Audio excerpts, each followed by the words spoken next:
everyone, welcome to Midnight Who. I'm the Professor. And I'm the Watcher. Welcome to an audio review. The War Doctor box set. Yes, The second one. I do love the War Doctor audio so far. I'm liking them a lot better than the Doom Coalition ones. I don't know about you. I agree. I had such high hopes of Doom Coalition. I think it's because after Dark Eyes, yeah, anything's doomed. But we're not here to talk about that. Doom Coalition, doomed.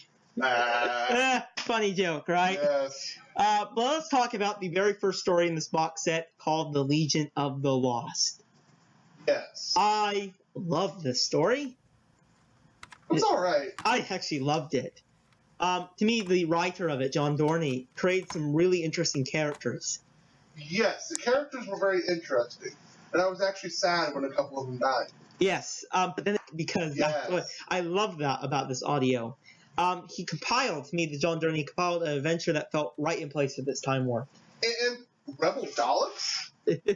Gotta love it. That's never happened before. I love it. You know, we can have those ideas of a Rebel Dalek, like yes. We have, maybe Rusty from Series 8. Yes. But this is like, I think, a true Rebel Dalek, which I do like. Yes. And I think this story showed what a Time War has done to this universe. Yes. How men are turning into different. Yes. They're turning different, which I think... I thought that was more exemplified in the second box set with the revival process that was going on. This is the second box set. Or second story of the box set. There you go. That gets confusing, choo-choo. I know, yeah, it gets... Can I tell you one of my favorite scenes in this? Yes. Was when the main character came back from when he first met her on the battlefield. Direction was handled just perfectly, in my opinion.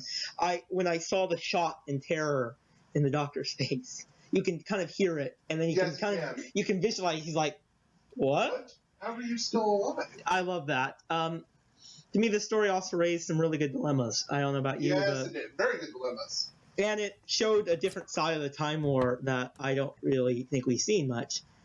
Humanity. Yeah, it shows. Yeah, it shows like what lengths will people do to get the war effort. Yes. Instead of people dying.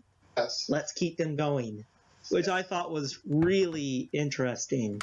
Yes. Do you agree, John Hurt? He seemed a lot more. I'm ready for audios, so I'm really glad about that. So let's move on to the second story. What was it? My personal favorite. A Thing of Guile?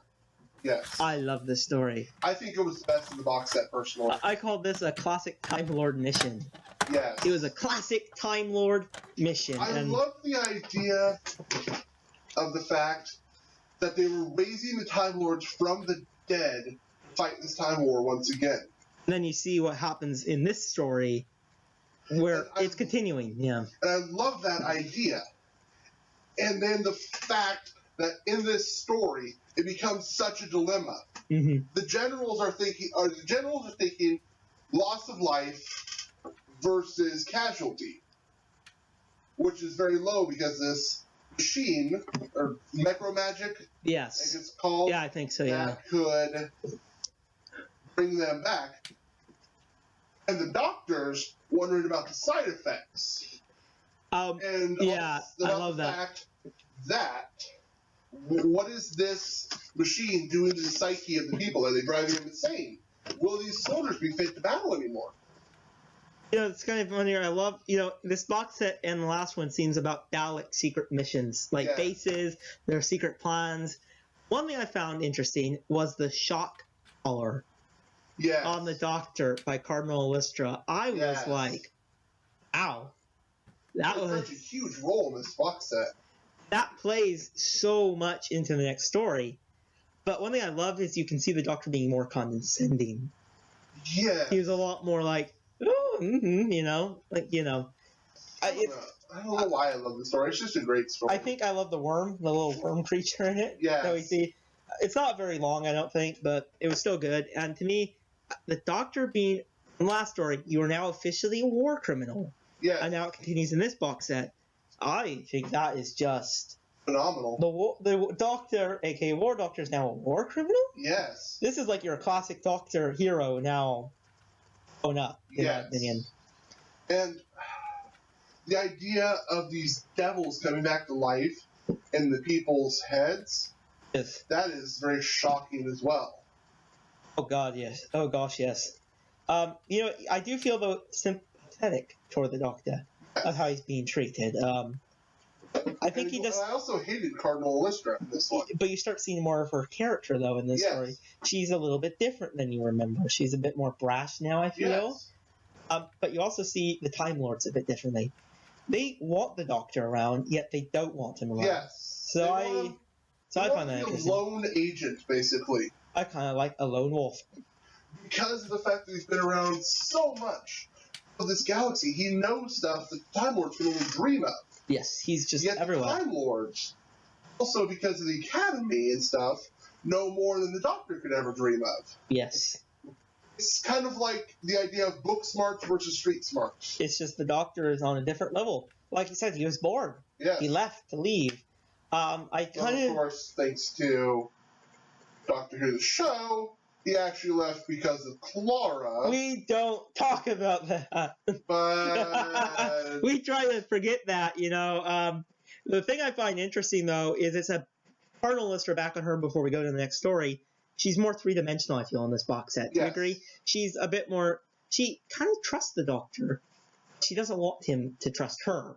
Yeah. So she's trying everything to get him, but she wants him on his side, which I think is interesting. I'm pretty sure that's an extension of her trying to regain her humanity. Yes. But also because she's a realist, she understands the war, and that, to quote from the first box set, only the monsters survive.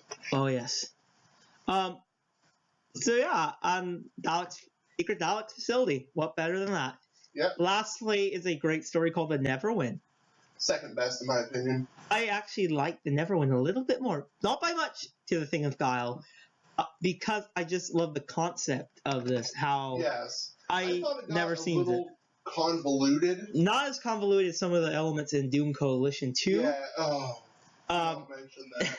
But it was a lot more like this. It was a lot more weird, backwards time. The Doctor's shocked.